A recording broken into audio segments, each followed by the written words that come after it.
famille Aruka. Alléluia. Aruka, c'est en hébreu, ça veut dire restaurer. Alléluia. Ça veut dire guérir.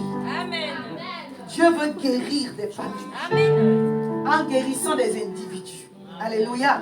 Dieu veut guérir des familles, restaurer des familles. C'est la volonté, c'est le plan de Dieu.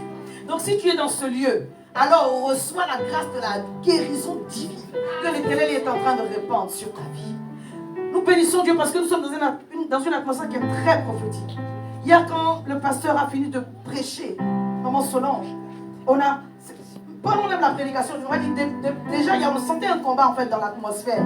Mais quand le Seigneur a libéré l'atmosphère, on était vraiment bénis par toutes les paroles qui sortaient de sa bouche. Alléluia.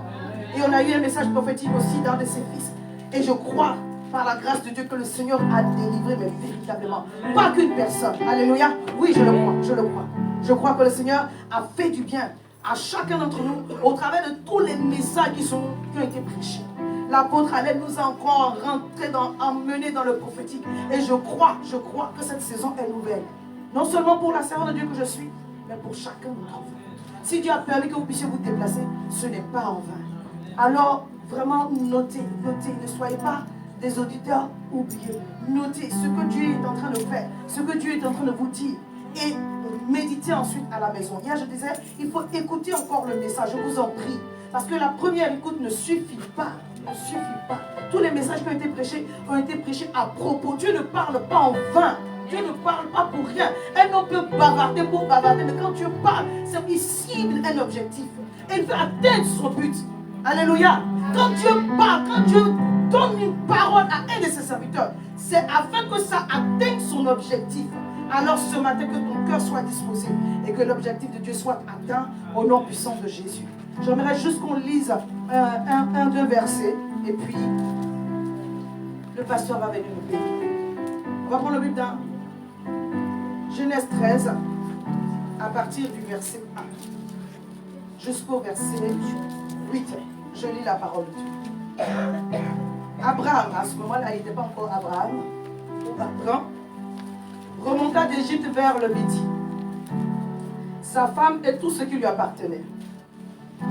Et Lot avec lui. Abraham était très riche en troupeaux, en argent et en or.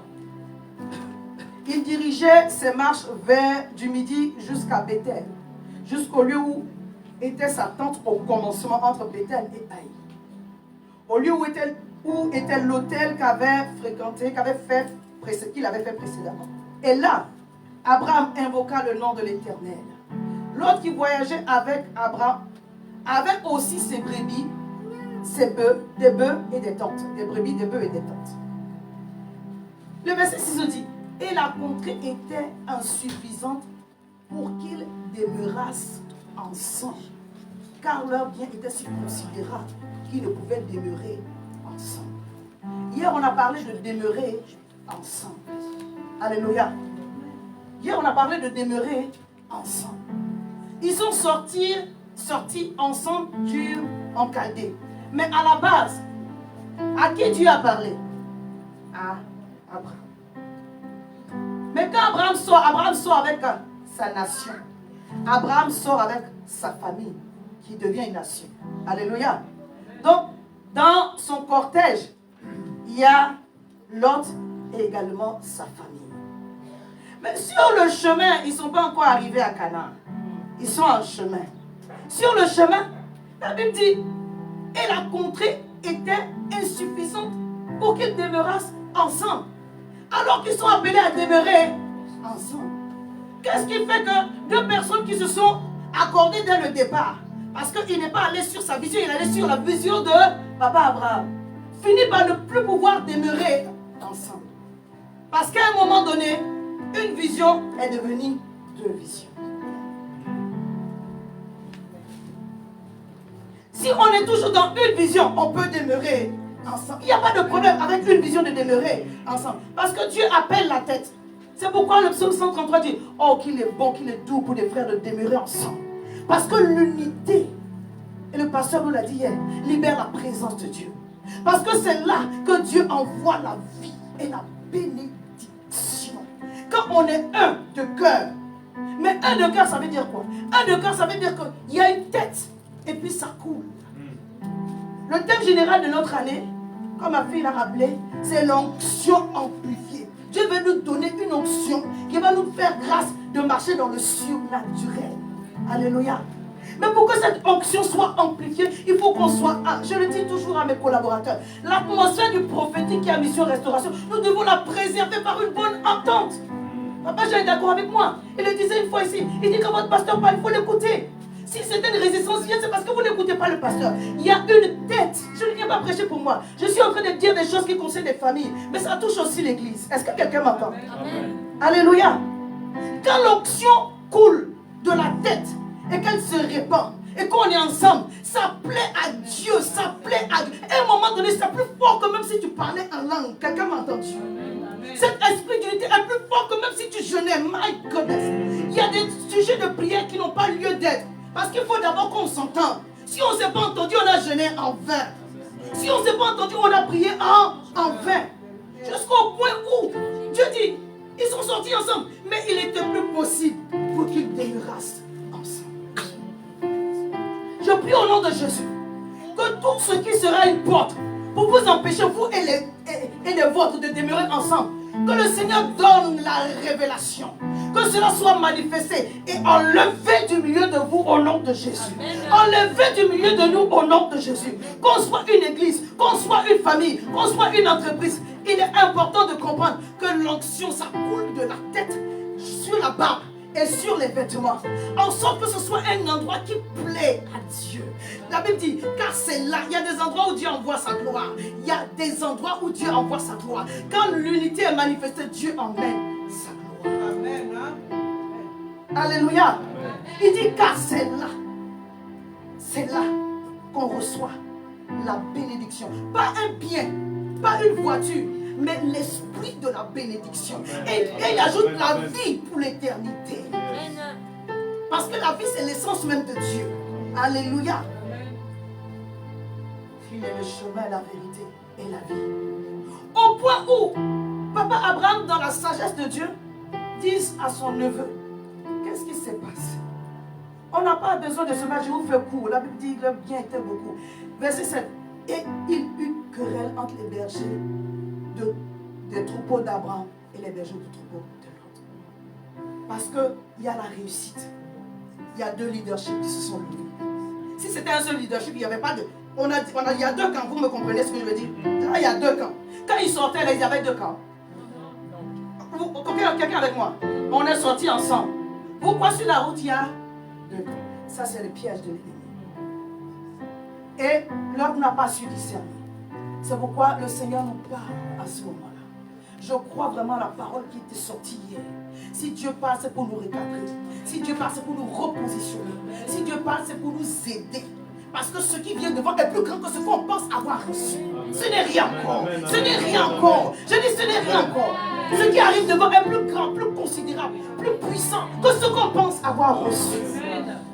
Que le Seigneur nous donne l'humilité pour comprendre cela. Et je pense qu'à ce moment-là, l'homme a manqué d'humilité. Donc Abraham va lui dire, bon, tu sais, notre Dieu là, il marche dans l'unité. Donc comme on se dispute, c'est pas grave. Toi, prends le côté que tu veux. C'est pas, à la base, c'est pas ce qu'il voulait. Il a pris l'autre comme son fils. Vous savez, vous vous rappelez, Abraham n'a pas d'enfant. Hein, jusqu'à présent, dans le passé, il n'a pas encore d'enfance. Donc l'autre là, c'est comme son enfant. Donc dis à son enfant, c'est que c'est gâté.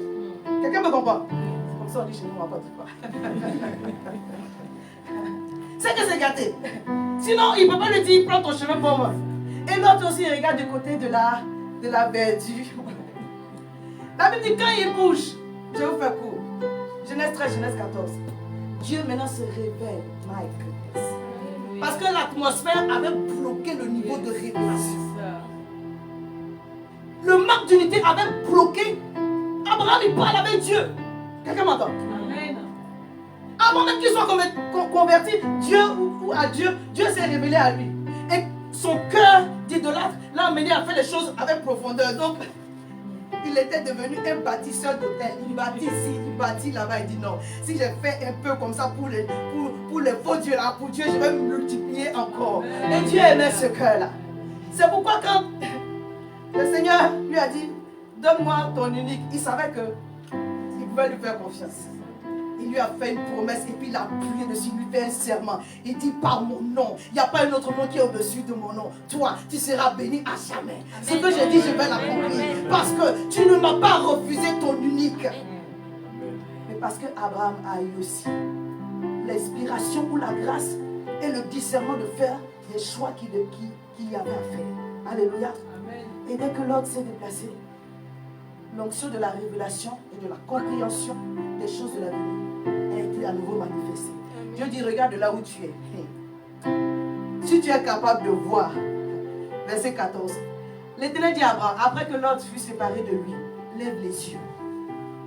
Et du lieu où tu es, regarde vers le nord, vers le midi, vers l'orient, vers l'océan. Ce que je veux dire, ce n'est pas qu'il y a un esprit de division au milieu de nous. Non. Dieu est en train de nous prévenir. Alléluia. Amen. Il dit, si on sait bannir ces choses-là, notre ciel sera ouvert.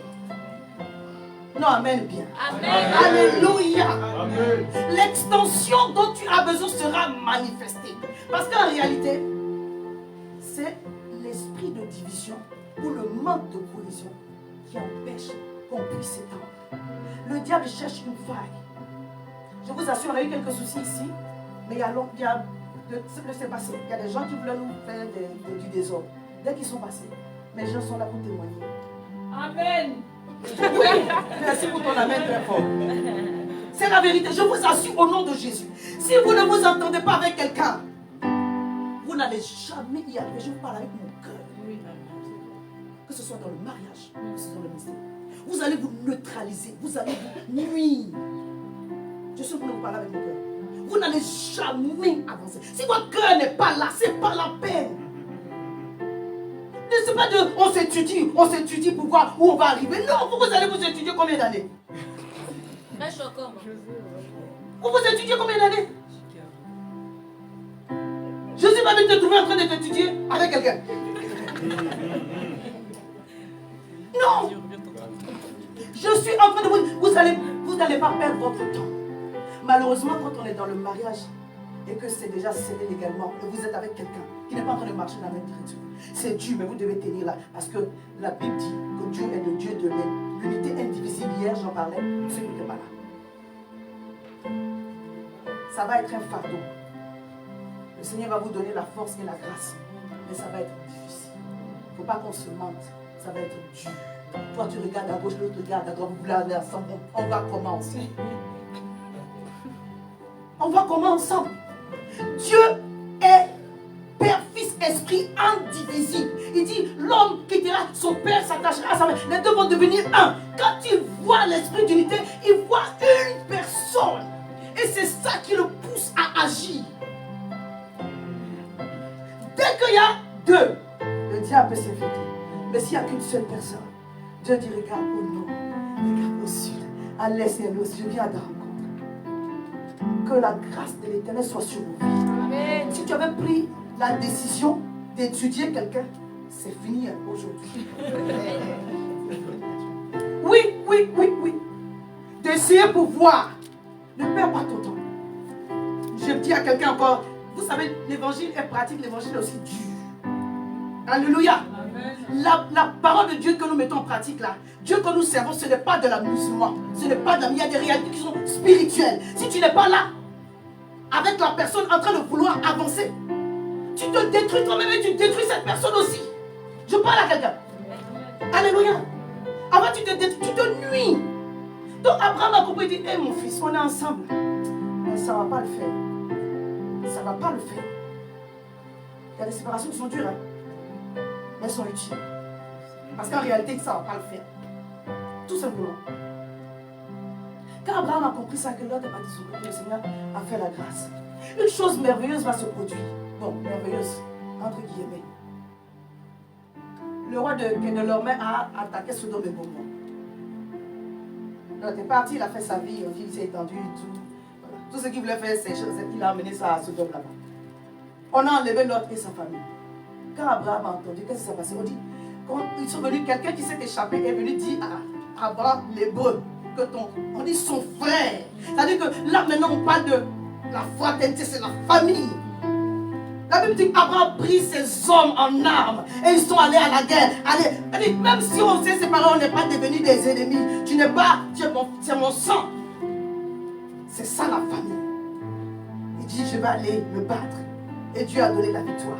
Et à son retour, c'est là qu'il a rencontré l'église et qu'il a fait son enfant. Alléluia. Je suis en train de dire aussi, pour finir, pour chuter là pour ma petite exhortation. Lorsque vous êtes en fraternité, aimez-vous. On est tous différents. Les dons et les talents seront différents. On n'a pas à se comparer les uns aux autres. Maman l'a dit encore hier. Alléluia. Si ton frère est en train de souffrir, non. Oh hier, avant-hier, il avait réussi, il ne m'a pas donné aussi. Non. Toi, tu as l'opportunité d'aider. Tu aides. Abraham, au péril de sa vie, est allé en guerre. Pour une personne qui le disputait son leadership. Je ne sais pas si quelqu'un m'a dit. Oui, les bergers de l'autre disputaient les bergers d'Abraham. Lui qui est le papa. D'une autre façon, c'est comme si l'autre leur avait donné l'autorisation de se disputer, de faire des querelles. Mais il a pris celui qui dit non, mon frère, non. On a amené captif. Il a pris ces gens et ils sont ramenés. L'autre et toute sa famille. J'aimerais que tu te tiennes debout. Dans tout ce que je viens de dire, il y a deux sujets. Tu dis, Seigneur, aide-moi à discerner, à marcher dans ta volonté et à marcher dans ton plan. Afin que je puisse tisser tout autour de ma vie cette atmosphère de ta crainte, en sorte que j'y arrive à accomplir la destinée de ma famille et de l'appel que tu as sur ma vie. Que toute porte que l'ennemi voulait ouvrir pour m'empêcher d'atteindre les objectifs de ma vie soit fermée maintenant au nom de Jésus. Et aide-moi à aimer mon frère au nom de Jésus. Est-ce que tu peux prier ainsi? Aide-moi à aimer mon frère. Et que même s'il s'est mal comporté vis-à-vis de moi, même si ma soeur s'est mal comportée vis-à-vis de moi, si j'ai l'opportunité d'aider, que je puisse traiter mes forces, que je puisse le soutenir, que je puisse aider, que je puisse aimer. Oh Seigneur, ne mets pas la jalousie dans mon cœur, ne mets pas la haine dans mon cœur, ne mets pas des soupçons dans mon cœur. Enlève ces choses-là plutôt de mon cœur. Donne-moi des bons sentiments vis-à-vis de mon frère. Manifeste au travers de moi l'amour. Manifeste au travers de moi la compréhension. Manifeste au travers de moi la compassion. Que l'esprit d'unité, Seigneur mon Dieu, mon roi, soit manifesté et règne autour de moi. Tu vas dire avec moi, au nom de Jésus, je rejette tout fardeau qui m'empêche de courir la course vers le but. Au nom de Jésus, je me réveille d'humilité, je me réveille de douceur pour devenir un artisan de paix, un artisan d'unité. Tout autour de moi, je participe à créer l'esprit d'unité dans ma famille, dans l'église, dans mon travail. Je suis un instrument de Dieu pour apporter la paix afin de manifester la gloire de Dieu. Au nom puissant de Jésus, je viens maintenant déclarer que tout ce que Satan avait détruit par des portes de division, je viens déclarer la restauration maintenant dans ma maison, la restauration maintenant dans ma famille, la restauration maintenant dans ma maison, dans ma famille, au nom puissant de Jésus. Amen. Est-ce que tu peux acclamer Jésus? Alléluia.